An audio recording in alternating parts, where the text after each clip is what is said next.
কোহিনূর বহু পরিচিত একটি শব্দ। এই শব্দটির সাথে পরিচিত না এমন ভারতীয় বোধহয় পাওয়া যাবে না। কিন্তু পৃথিবীতে কোহিনূরের থেকেও অনেক বড় হিরে আছে।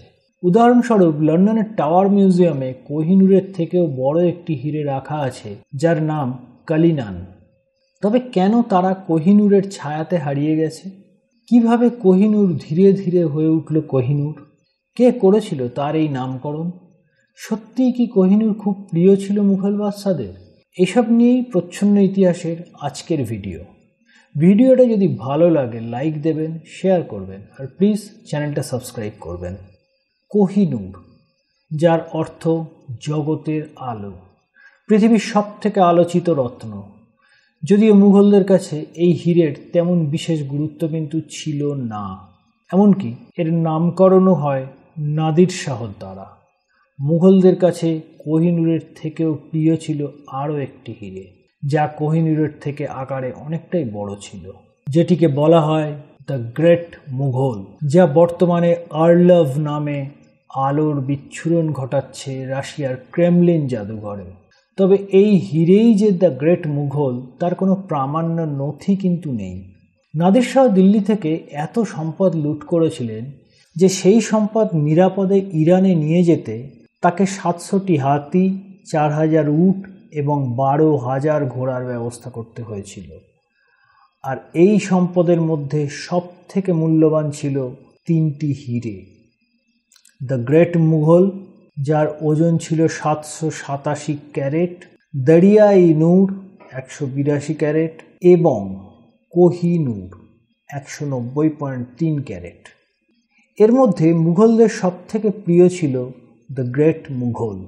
এই অখণ্ড হীরের খণ্ডটা সুন্দর করে কাটিং করার জন্য সম্রাট শাহজাহান একজন ভেনিসের জুহুরি হার্তেন্টিও বর্গিসকে দায়িত্ব দেন, কিন্তু বর্গিস কাটতে কাটতে এতটা ছোট করে ফেলে যে সম্রাট ক্রুদ্ধ হয়ে তার মাথা কাটার আদেশ দেন। পরে অবশ্য তার থেকে 10,000 মুদ্রা নিয়ে তাকে ছেড়ে দেন। সম্রাট শাহজাহানের এতটাই প্রিয় ছিল এই হিরে। অপরদিকে কোহিনূরের গুরুত্ব বিবেচনা করলে দেখা যায়, সম্রাট হুমায়ুন যখন নির্বাসনে ছিলেন তখন ইরানের শাহ তাহমাস্পকে উপহার স্বরূপ দিয়েছিলেন এই হিরেটি। তখন এই হিরের নাম ছিল বাবরের হিরে। এরপরও বেশ কয়েকবার কোহিনূর উপহার হিসাবে এক শাসকের হাত থেকে আরেক শাসকের হাতে এসছিল। তবে হুমায়ুনের ইরানের শাহকে দেয়া উপহার আবার কিভাবে মুঘল রাজদরবারে ফিরে এলো তার কোনো সুনির্দিষ্ট খবর পাওয়া যায়নি। নাদির শাহ তো 3টে হিরে নিয়ে চলে যান ইরানে। তারপর কি হলো এই 3টে কিংবদন্তি হীরের, সেটাই বলবো এবার। 1747 সালে নাদির শাহকে হত্যা করবার পরে আশ্চর্যভাবে দ্য গ্রেট মুঘল অদৃশ্য হয়ে যায়। দ্য গ্রেট মুঘল অদৃশ্য হওয়ার পরেই আবির্ভাব ঘটে আর্লভ হীরের। সাইজে একটু ছোট, মনে করা হয় আর্লভই হলো দ্য গ্রেট মুঘল। নাদির শাহের হত্যার পর এটি চুরি হয়ে যায় এবং একজন ধনী আর্মেনিয়ানের কাছে বিক্রি হয়ে যায়। এই দুর্লভ বিরল হিরেটির কথা ইউরোপের রাজ পরিবারগুলোতে ছড়িয়ে পড়ে। ক্যাথারিন দ্য গ্রেট সেই সময়ের সাম্রাজ্যবাদী রাশিয়ার সাম্রাজ্ঞী এবং একজন রত্ন সংগ্রাহক ছিলেন। তিনি তার বিশেষ বিশ্বস্ত রাজপুরুষ কাউন্ট গ্রিগরি আর্লভকে আমস্টারডামে পাঠান ও হিরেটি প্রচুর অর্থের বিনিময়ে সংগ্রহ করেন। সেই থেকেই এই হিরে রাশিয়াতেই থেকে গেছে। বর্তমানে রাশিয়ার ক্রেমলিন মিউজিয়ামে দুটির বিচ্ছুরণ ঘটাচ্ছে বলে মনে করা হয়। এরপরে আসি হালকা গোলাপি রঙের দরিয়া-ই-নূরের কথায়। নাদির শাহের মৃত্যুর পর তার দৌহিত্র সারহুক মির্জা উত্তরাধিকার সূত্রে দরিয়া-ই-নূরের মালিক হন।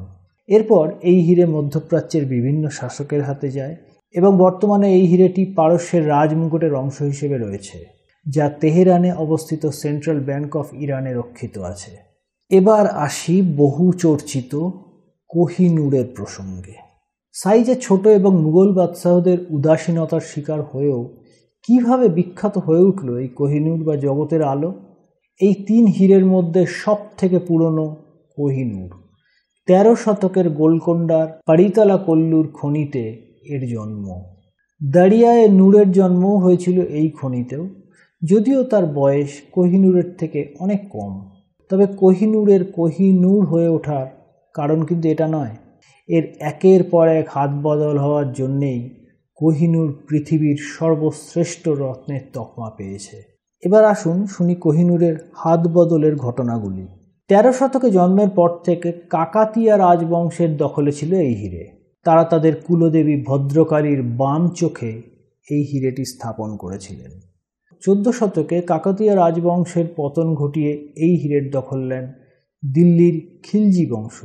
রাজবংশের পরিবর্তন ঘটলেও 1526 পর্যন্ত দিল্লির সালতানাতের দখলেই থেকে গিয়েছিল এই হিরে। তারপরে এর নতুন নাম হয় বাবরের হিরে। পরে হুমায়ুন এই হিরে ইরানের শাহ তাহমাস্পকে উপহার স্বরূপ দিয়েছিলেন। কিন্তু আগেই বলেছি, তারপরে এই হিরে কিভাবে আবার মুঘল দরবারে আসে তার কোনো সুনির্দিষ্ট ইতিহাস নেই। এরপর শাহজাহান তার ময়ূর সিংহাসনে ব্যবহার করেন এই ঐতিহাসিক হিরে। তারপর 1739 সালে নাদির শাহ দিল্লি আক্রমণ করে কোহিনূর ইরানে নিয়ে যান। নাদির শাহের হত্যার পর কোহিনূর যায় তার এক সেনাপতি আহমদ শাহ দুরানির দখলে। এরপরে কোহিনূর ছিল ইরানেই। 1813 সালে ইরানের শাহ সুজা তাকে আফগানিস্তান পুনরুদ্ধারে সাহায্য করার জন্য মহারাজা রঞ্জিত সিংকে এই হিরে উপহার দেন। এখান থেকেই আবার ভারতে ফিরে আসে কোহিনূর। 1849 সালে ইংরেজের হাতে শিখদের পরাজয়ের পর কোহিনূর চলে আসে ইংরেজদের হাতে। নাবালক শিখ মহারাজা দলীপ সিং 1850 খ্রিস্টাব্দে ইস্ট ইন্ডিয়া কোম্পানির হাতে এটি তুলে দেন। ইস্ট ইন্ডিয়া কোম্পানি শেষ পর্যন্ত সেটি আনুষ্ঠানিকভাবে 1850 সালেই তুলে দেন রানী ভিক্টোরিয়ার হাতে। 108.93 ক্যারেট ওজন বিশিষ্ট কোহিনূর প্রথমে রানী ভিক্টোরিয়া ব্যবহার করতেন তার হাতে, তারপর সেটি স্থান পায় ব্রিটিশ মুকুটে। এই কোহিনূরকে অভিশপ্ত বলে মনে করা হয়। যে যে শাসক এই হিরে ধারণ করেছিলেন তারা সকলেই কোনো না কোনো অভিশাপের কবলে পড়েছিলেন। তাই রানী ভিক্টোরিয়া আইন করে ঘোষণা করেন এই হিরে শুধু ইংল্যান্ডের রানীরাই ব্যবহার করতে পারবেন, কোনো রাজা না। কারণ যারাই অভিশাপের কবলে পড়েছিলেন তারা সকলেই ছিলেন পুরুষ। এই হলো ভারতের 3টি জগৎ বিখ্যাত হীরের ইতিহাস, যার কোনোটি আজ নেই আমাদের দেশে। দ্য গ্রেট মুঘল আজ রাশিয়াতে, দরিয়াই নূর ইরানে, আর জগৎ বিখ্যাত কোহিনূর এখন ইংল্যান্ডে।